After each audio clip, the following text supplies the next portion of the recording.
Hello guys, हमारे channel buddies anime explainer में आपका स्वागत है। बीच की सारी बातों को रखते हैं हम साइड पे, जैसे कि हम करते भी आ रहे हैं। तो हम बढ़ते सीधा हमारे एपिसोड नंबर 4 पे। उससे पहले थोड़ा हम 3 की एंडिंग के बारे में बात करते हैं। 9 नंबर जाएंगे धीरे धीरे करके 4 के ऊपर, ठीक है। तो एपिसोड नंबर 3 में हमने देखा था कि भाई मोबाइल फ़ोन वहाँ सेट हो चुका है, हमारा फ़ोन सेट हो गया। अब उसमें क्या है कि ताइजू न्यूज़िरिया से बातें भी हो रही है।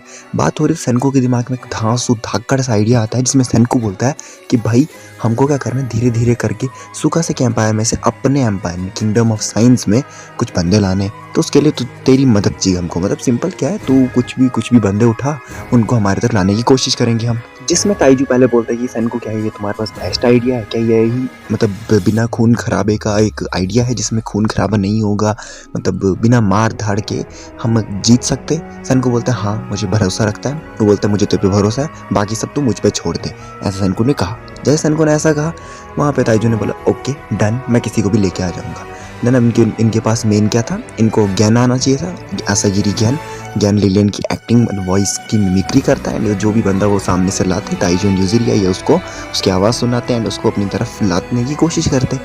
देन उस टाइम पे ये बोलते हैं ताइजू न्यूज़िरिया कि हम किसको लाएं। बोलते हैं शुरुआत हम किससे करते हैं, जो इनके ऊपर नज़र रखे हुए है लड़की, बोलते हैं हम उसी से शुरुआत करते हैं, ठीक है। उस लड़की को लाते हैं एंड वो लड़की को जब बात सुनाते हैं वो बहुत सारे क्वेश्चंस पूछती है, क्योंकि वो लिलियन की डाई हार्ड फैन होती है।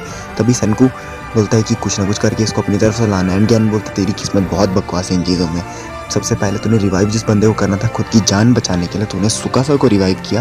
एंड अभी जिसको हमने अपनी तरफ करना, उसमें तूने किसको, एक डाई हार्ड फैन को, लिलियन के तूने मतलब अपनी तरफ लाने की कोशिश की है। तेरी किस्मत इन मामलों में बहुत बकवास है सेनको। बट फिर भी कुछ ना कुछ करके सेनको उसको अपनी तरफ लाने की कोशिश करता है। वो लास्ट मान भी जाती, बोलती कि अच्छा लिलियन अब जिंदा नहीं है, लेकिन क्या तुम उसके और गाने ला सकते हो? सेनको ने बोला वो तो नहीं मैं ला सकता हूँ, बट वन चीज़, मतलब एक चीज़ की मैं तुम्हें प्रॉमिस दे सकता हूँ कि ये जो मेरे पास रिकॉर्ड पड़ा है ना, इसको मैं अपनी जान के साथ प्रोटेक्ट करूँगा। साइंस की हर एक चीज़ लेके, मतलब जो कुछ भी मेरे पास मेथड्स होंगे मैं उनकी मेथड की मदद लूँगा, लेकिन इस एक रिकॉर्ड को मैं अपनी लाइफ के साथ प्रोटेक्ट। जैसे उसने ये कहा, लड़की बोलती है कहीं मुझे तुमसे प्यार तो नहीं हो गया है।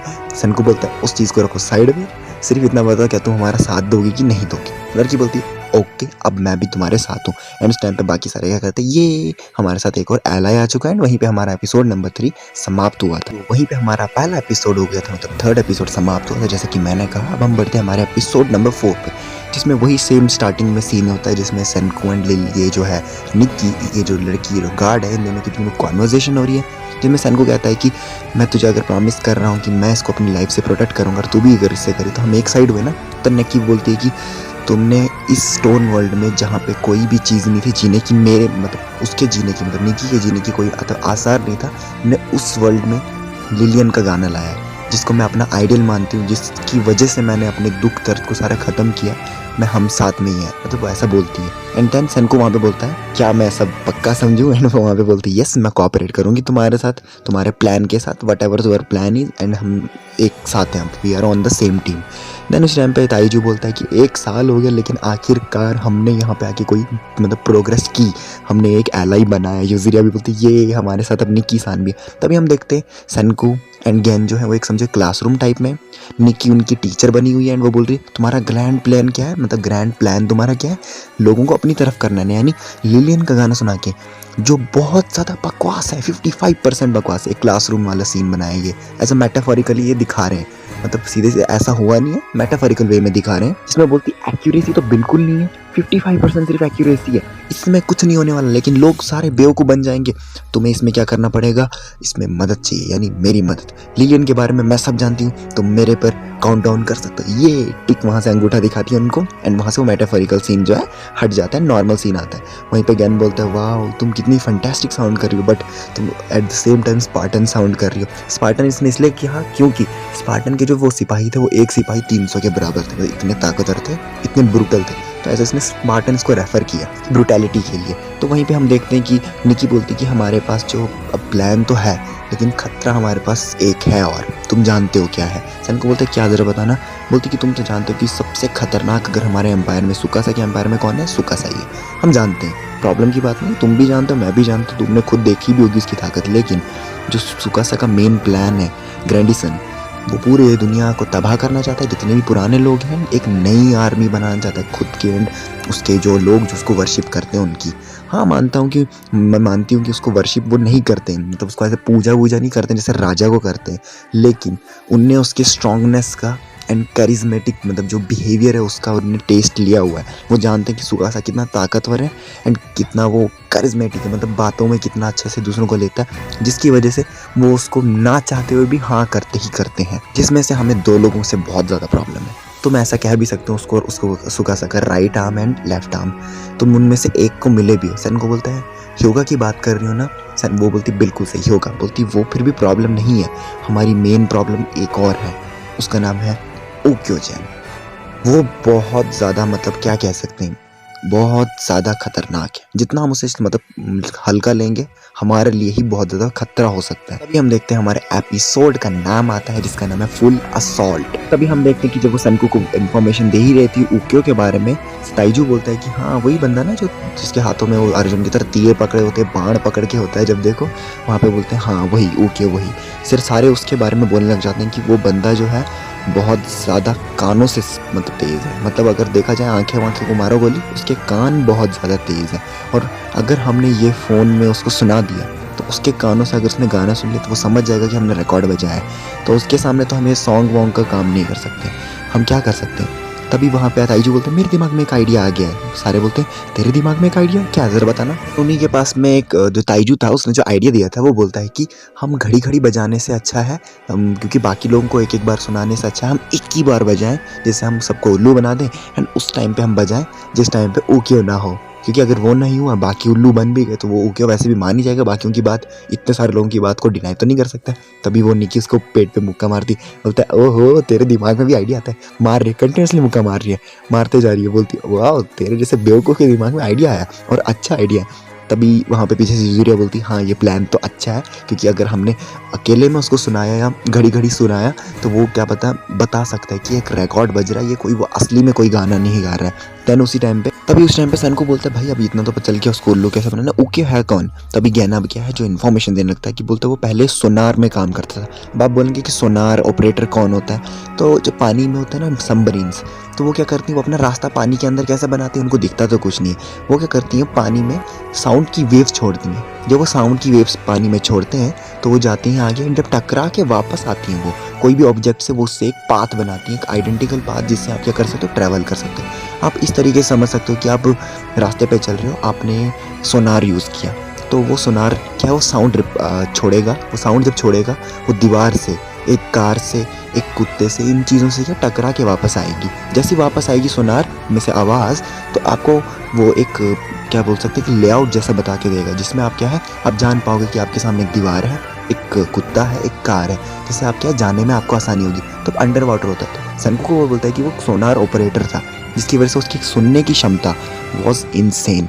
एंड बोलता है कि हम जो थे जब हम इसी बंदे से मतलब अभी जब मैं बेस पे आने वाला था ये एलियन की एक्टिंग करने के लिए एंड मोबाइल फ़ोन जो सेटअप करने गए थे हम इसी बंदे से टक्कर आए थे एंड इसने हमें मतलब बहुत बुरे तरीके से अपनी तरफ रख के रखा था, होल्ड करके रखा हुआ था, लेकिन thanks to Chrome and Magma मैं मतलब बच के आ गया। अभी हमें दिखाया जाता है मैग्मा एंड जो क्रोम है उनका सीन। उस टाइम पे हम देखते हैं कि उनको तीर पड़ चुका है, तीर इन द सेंस कि उसने उक्यो ने देखो आपको याद होगा कि उनने धुआं वुआं किया हुआ था एंड उसने तीर मार दी थी। हम देखते हैं कि उनने धुआं जो किया हुआ था उसमें तीर पड़ चुके हैं, उक्यो ने तीर मार दिए एंड उस टाइम पे हम देखते हैं तीर किसको पड़े, क्रोम को पड़े। क्रोम को कैसे पड़े हमें ऐसा दिखाया जा रहा है क्रोम को पड़े हुए हैं मतलब साइड से। तभी हम देखते हैं कि मैग्मा बोलता है क्रोम तुम्हारी ज़िंदगी मतलब बेकार में नहीं, तुमने ज़िंदगी में बहुत अच्छा काम किया क्रोम, मेरे दिल में तुम हमेशा रहोगे। तभी हम देखते हैं ज़रा क्लोज़र लुक में, एक क्रोम के ऊपर पड़ा हुआ है तीर, एक क्रोम के कपड़ों पे नीचे पड़ा हुआ है तीर, एक क्रोम के साइड पे पड़ा हुआ तीर, एक क्रोम के उस साइड पड़ा हुआ तीर। क्रोम उसमें बोलता है ये पागल है, मुझे श्रद्धांजलि देना बंद कर, मैं मरा नहीं हूँ समझा ना, पागल है क्या, मैं मर गया हूँ जैसे ऐसे बोल रहे है तू। वहाँ पे मैग्मा बोलता है ओह तो जिंदा है, मुझे लगा तो टपक गया, तेरे मतलब चेहरे पे तो ऐसे मतलब लक्षण आए थे कि जैसे कि तू मरने वाला मतलब मर गया। तभी वहाँ पे बोलता है कि तूने मुझे शील्ड की तरह यूज़ किया मैग्मा गधे, मैं अगर मर गया होता तो। तभी मैग्मा बोलता है कि मैं समझ गया हूँ कि ओकियो बंदा है किधर असली में, मैं अब जा रहा हूँ उसके ऊपर हमला करने के लिए। तभी वहाँ पे वो बोलता है ए मैग्मा रुक पागल इडियट, रुक जा। अगर वो इतना खतरनाक मार सकता है वो ऑल डायरेक्शन से तीरें मार रहा है, मतलब वो पिन पॉइंट डायरेक्शन में, हमें पता करना होगा यानी वो किधर है, वो ऊपर है। हम एडवांटेज ले सकते हैं स्मोक का भागने में, लेकिन तू क्या कर रहा है, तभी वहाँ पे मैग्मा जो है वो बिल्कुल सुन नहीं रहा एंड वो सीधा किसकी तरफ दौड़ते दौड़ते वो उसी जगह जा रहा है जहाँ पे ओक्यो है एंड उसको दिख जाता है वो बंदा एंड वो उसको मारता है। जैसे ही उसको पता चलता है कि ओक्यो वहाँ पे है ही नहीं, वहाँ पे एक पेड़ था एंड तभी मैग्मा के ऊपर एक और तीर का हमला होता है, साइड से ले। तभी वहाँ पे क्या मैग्मा उसको ढूंढ रहा है, नीचे बोलते हैं मुझे साइंटिफिकली, क्रोम बोलता है मुझे साइंटिफिकली पता तो करना ही पड़ेगा। ये बोलता है कि कुछ ना कुछ तो दिमाग लगाना पड़ेगा, अब यहाँ पे ब्रूट फोर्स तो मैग्मा लगा रहा है, उससे कुछ नहीं होने वाला। फिर वो बोलता है कि मुझे उसने हर जगह से तीर मारा, ऊपर नीचे दाएं बाएं, यानी वो मेरे पूरी एरिया के बारे में जानता है कि मैं कहाँ पे हूँ। तो वो बोलता है कि या फिर मैं लकी हूँ मैं बच गया, या फिर वो मेरे बारे में सब कुछ जानता है। यानी वो हमें मारना नहीं चाहता है, वो सिर्फ हमें कैच करना चाहता है कि वो हमारे इंटरोगेशन कर पाए, क्योंकि अगर उसने तीर ही मारना होता तो कब का मार चुका होता तीर। हम देखते हैं कि हमारा क्रोम है, उसके दिमाग में ज़बरदस्त थक्कड़ आइडिया आता है, वो अपनी चड्डी फाड़ता है उसने जो तीर फेंका होता है उस तीर पे लगाता है एंड उस पर दिखा देता है आसमान में, सफ़ेद चड्डी थी उसकी, सफ़ेद मीन्स पीस। तभी हम देखते हैं जैसे वो पीस का ऑप्शन आता है, पीछे से उसके योगियो खड़ा होता है एंड हम देखते हैं सीन चेंज, आग जो है हल्की हल्की खत्म हो चुकी है, मैग्मा पागलों की तरह यहाँ वहाँ ढूंढ रहा है ओक्यो को एंड क्रोम को भी ढूंढ रहा है। तभी हम देखते हैं कि क्रोम को उसने ओक्यो ने पकड़ लिया एंड क्रोम सीटी बजा रहा है। तभी वहाँ पे मैग्मा बोलता यू बैस्टर्ड, तुमने मेरे दोस्त को कैसे पकड़ लिया। लेकिन उसी टाइम उसको रस्सी में बांध के लिया हुआ था, मतलब हमारा जो ओक्यो चैन था, जो उसने क्या है कि इसको हमारे क्रोम को रस्सी में बांध के ले रहा था।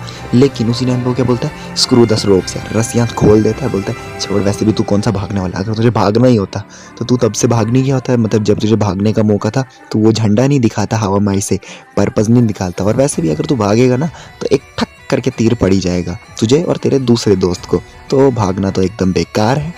तुमने स्मोक अच्छा से बनाया, आइडिया तुम्हारा अच्छा था, लेकिन मेरे जैसे बंदे से तुम भाग नहीं सकते। और मैं जानता था तुम्हारे पास बहुत इन्फॉर्मेशन है, तुम्हारी लाइफ लेना is not a good decision, तो चल मेरे साथ मज़े से चल। ओक्यो उसको बोलता है कि वाह तुमने मतलब इतने, मतलब तुम्हारे पर तीर पड़ रहे हैं, जान का खतरा है, तुमने उस टाइम पे पीस का ऑप्शन लिया, तुम बहुत खतरनाक हो यार, इतना अच्छा डिसीजन लिया तुमने। तब मैं क्रोम बोलता है थैंक यू मेरी तारीफ़ करने के लिए। बोलता है नहीं नहीं नहीं, ये तो मुझे तारीफ़ करके अपनी तरफ कोशिश कर रहा है, ये तो मुझसे इन्फॉर्मेशन निकालने की कोशिश कर रहा है, ये तो इसका इंटरोगेशन है, मैं इसकी तरफ नहीं फॉलो होऊंगा। तभी वो सीटी बजाने वापस लग जाता है, सीटी सू सू सू सू सू सीटी बजा रहा है। लेकिन ओक्यो पीछे से बड़ा वो भी होशियार है, वो हंसने लग जाता है एंड बोलता है ओके हम पहुंच गए हमारे बेस पे। एंड बेस पे जैसे ही पहुंचते हैं क्रोम देखता है बेस को, भाई तगड़े तगड़े बॉडी बिल्डर आदमी, तब लड़कियां तक बॉडी बनाई हुई, इतनी इतनी मसल्स रखे हैं, वो सबको जब देखता है